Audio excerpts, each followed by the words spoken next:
आप देख रहे हैं पब्लिक न्यूज़ 24 बिहार। मैं हूं शुभम कुमार। अभी हम लोग भरगामा प्रखंड क्षेत्र में खड़े हैं और एक पत्रकार है हमारे साथ, जो आप समझते पत्रकार किसको कहा जाता है, जन जन का आवाज़ पहुंचाने वाले व्यक्ति को कह सकते हैं पत्रकार। जो आज प्रतिनिधि हो या जनता हो, सभी का आवाज़ बन के लोगों तक उभर के आते हैं। ऐसे पत्रकार के साथ हम हैं। आज हमारे साथ है दिलखुश झा जी, और इनके साथ जो घटनाएं हुई है बहुत ही दुखद है, और जिसके बारे में माननीय सांसद महोदय प्रदीप कुमार सिंह ने भी जिक्र किया और आपने जो भी पेपर के माध्यम से देखा होगा।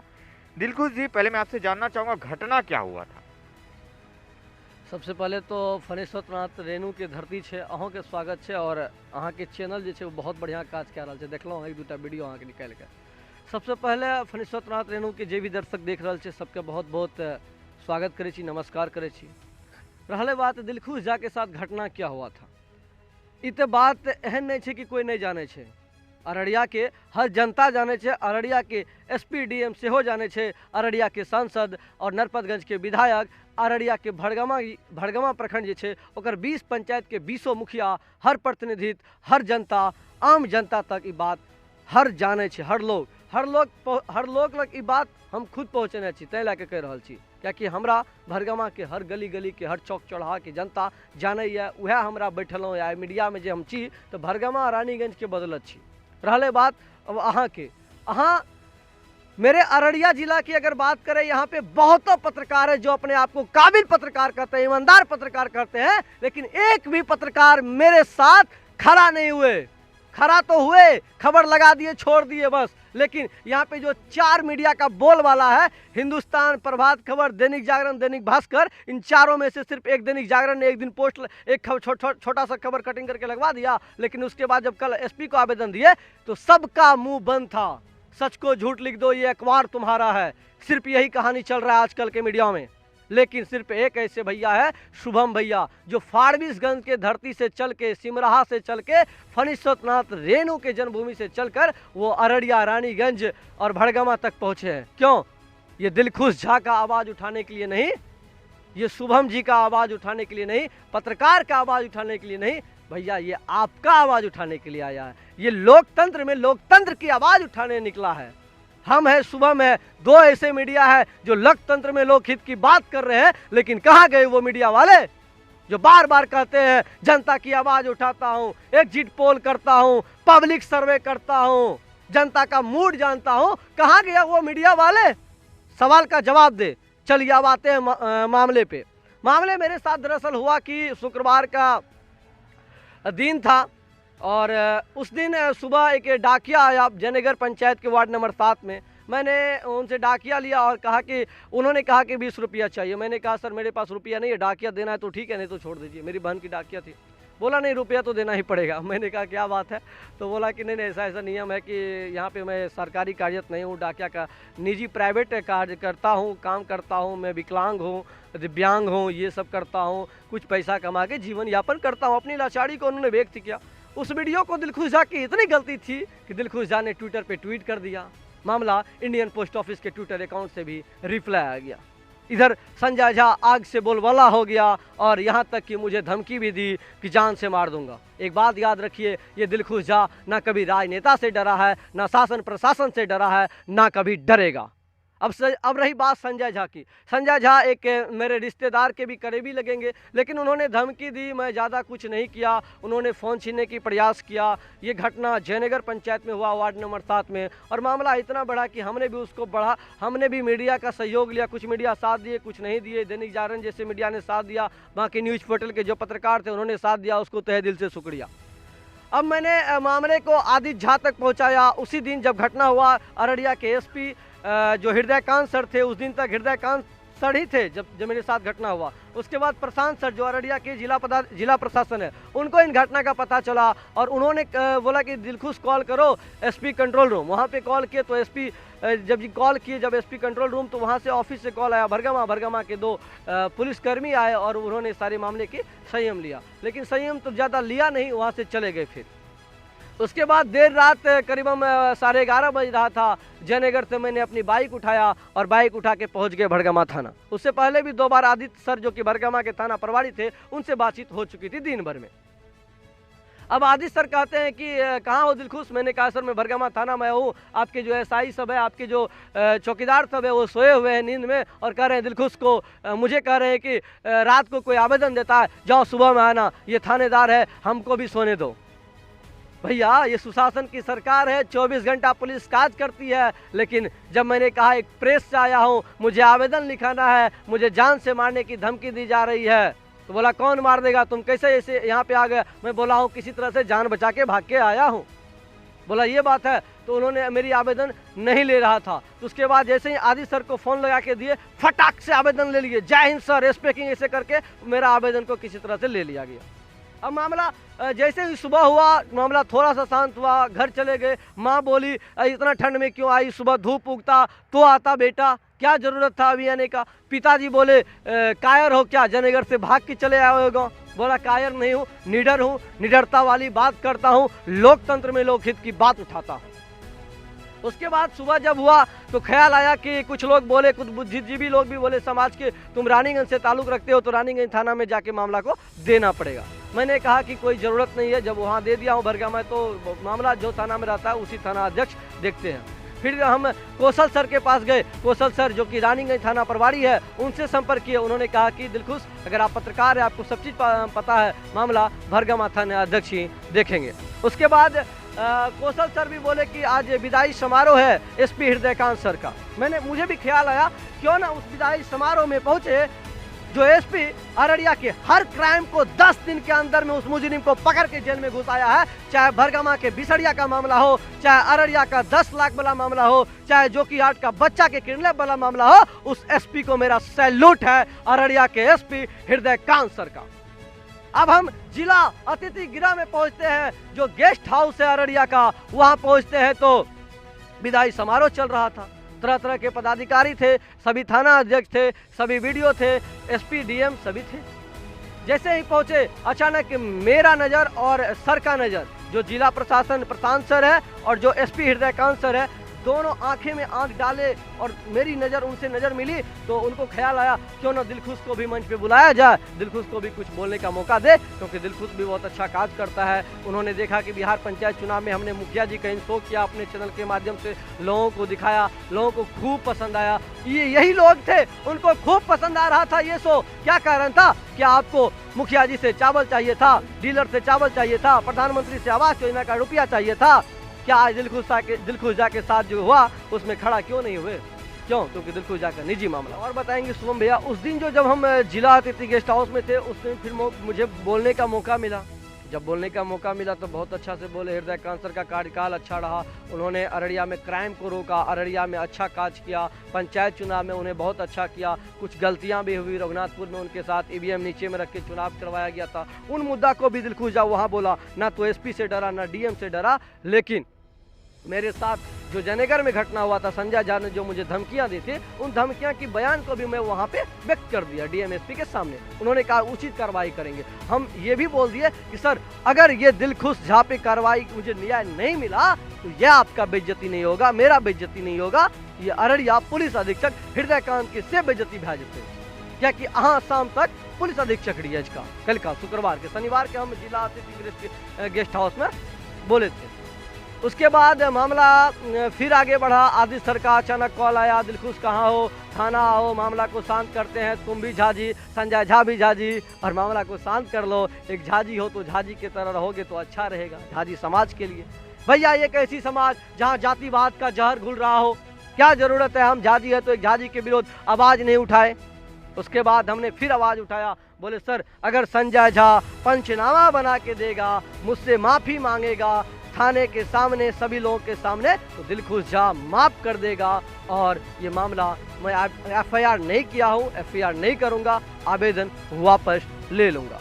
फिर ऐसा हुआ, आदित्य झा ने काफ़ी समझाया। रविवार की बात है, रविवार करीबन दोपहर 2 बजे की बात है। 3 बजे से आदित्य झा का मीटिंग था अररिया एसपी अशोक कुमार सिंह के द्वारा। नया एसपी आए हैं तो उनको मीटिंग करना जरूरी है, और आदित्य जी अचानक वहाँ से चल गए जब बॉन्ड बनाया जा रहा था। उसी बीच मुझे कमरे में ले गया। कमरे में जैसे बॉन्ड बन के तैयार हुआ, मैं अपना फ़ोन निकाला, फ़ोन से मैं अपना फ़ोटो कैद करना चाहता था, बॉन्ड मेरे लिए बना। और थाना में ये तो नियम नहीं है कि एक प्रेस वाला एक फोटो नहीं ले सकता है।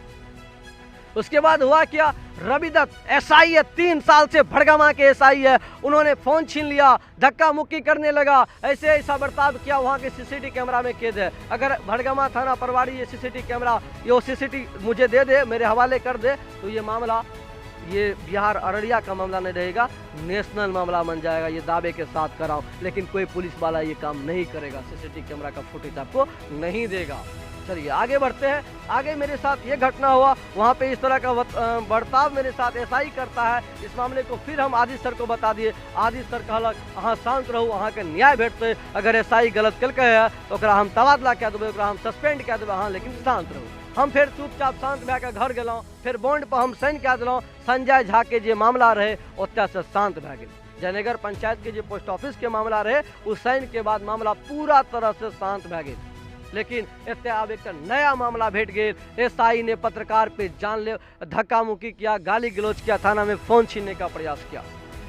ये मामला क्या, हम शाम में अररिया एसपी हृदयकांत सर का नाम इसलिए आ रहा है कि ज़्यादा प्यार करते थे हमें, और नए एसपी आए अशोक कुमार सर, उनसे हम फ़ोन पे करीबन 7 मिनट बात किए। उसका ऑडियो भी चाहिए तो दे दूंगा, कई पत्रकार को दिया हूँ। कहलक हम कहलहुँ सर फणीश्वरनाथ रेणु के धरती पर अहाँ के स्वागत है, मिथिलांचल क्षेत्र में सेहो अभिनंदन है। कहलक नहीं अहाँ सबके आशीर्वाद है। कहलहुँ ठीक है। कहलहुँ हमर साथ एक गलत भेलै है, ओकरा पर न्याय चाही। कहलक की भेल, सारा मामला बतेलक। कहलक कि एसआई के हम तबादला कए देब। फिर कहलक सुबह में अगर आवेदन दे देबै तो बहुत अच्छा रहत। फिर सुबह सोमवार के बात कहै छी, सोमवार के अररिया डीएम आवास गेलहुँ, एसपी के ऑफिस में जाके आवेदन दिलहुँ। ओकरा में अररिया सांसद प्रदीप कुमार सिंह का संशोधन किया हुआ था आवेदन में। तो एसपी मुझे रूम में बोले, जो उनके ऑफिस थे, उन्होंने बताया दिलखुश जी अहाँ शांत भए के काज करू, अररिया के प्रशासन अहाँ के साथ है।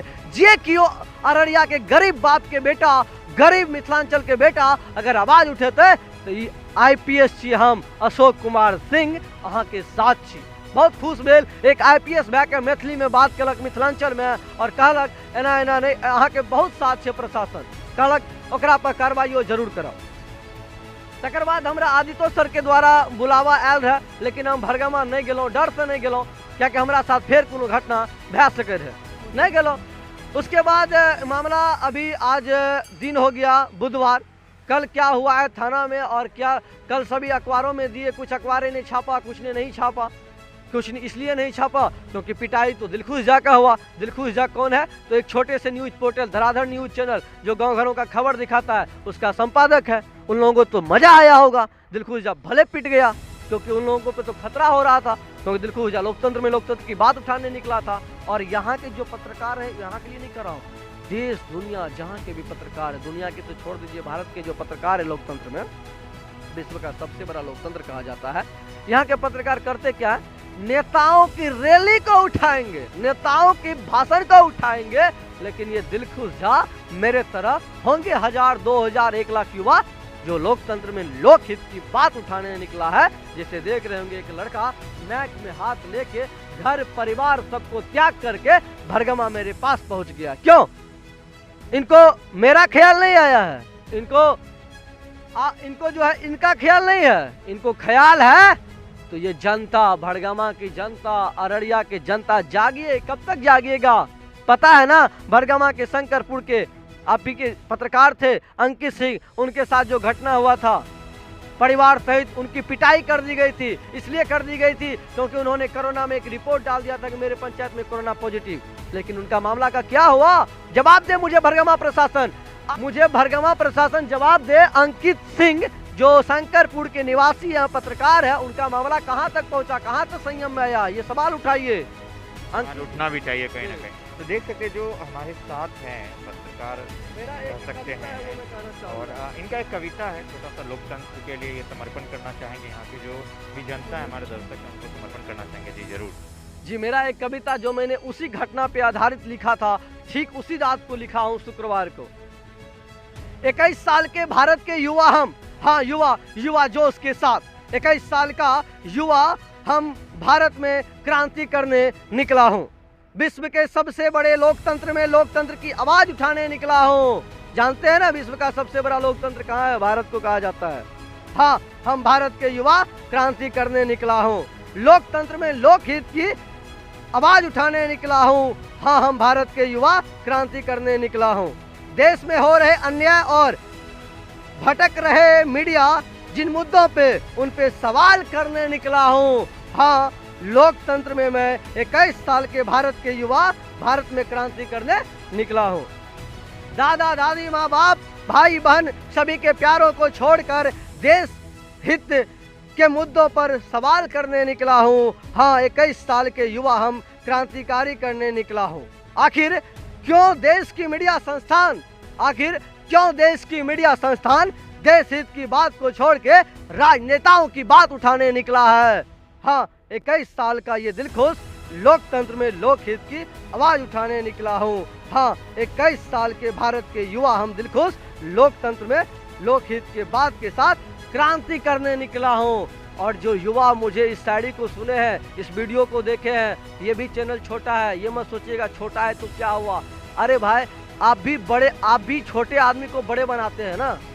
अमिताभ बच्चन जिनका आवाज खराब हो गया था, उन्होंने कौन बड़ा करोड़पति शुरू किया था, इतना आप लोग प्यार दिए। आज अमिताभ बच्चन जो खरीदना चाहता है वो खरीद सकता है। क्या हम दोनों बड़े भाई को आप उठाना नहीं चाहेंगे?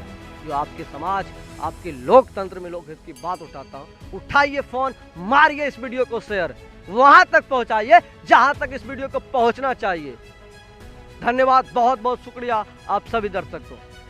दिलखुश जी की जो समस्या है आप लोगों ने देखा, और एक क्रांतिकारी युवा, क्रांतिकारी मैं इसलिए बोल रहा हूँ क्योंकि ऐसे पत्रकार खोजने से नहीं मिलते। सिर्फ ये जैसे बहुत सारे पत्रकार हैं दुनिया में, पत्रकार सिर्फ देखने के लिए पत्रकार है, नंबर्स में पत्रकार जिनका नाम हर कोई जानता है, समाज में हर जगह नाम जानता है, वो ऐसे पत्रकार निकलते हैं। अगर इनके साथ ऐसी घटनाएं होती है तो कहीं ना कहीं जो जनता, जिनके लिए हम आवाज़ उठाते हैं, ऐसे लोग आवाज़ उठाते हैं, ऐसे दिलखुश जी आवाज़ उठाते हैं, उनको ध्यान देना चाहिए। और सबसे बड़ी बात, मैं जिला प्रशासन से बोलना चाहूँगा कि सर ये चीज़ ध्यान रखिए, आज ये 2 पत्रकार हैं यहाँ पे खड़े, कहीं ऐसे 100 पत्रकार इनके पीछे खड़ा ना हो जाए, उससे पहले आपको एक्शन जरूर लें।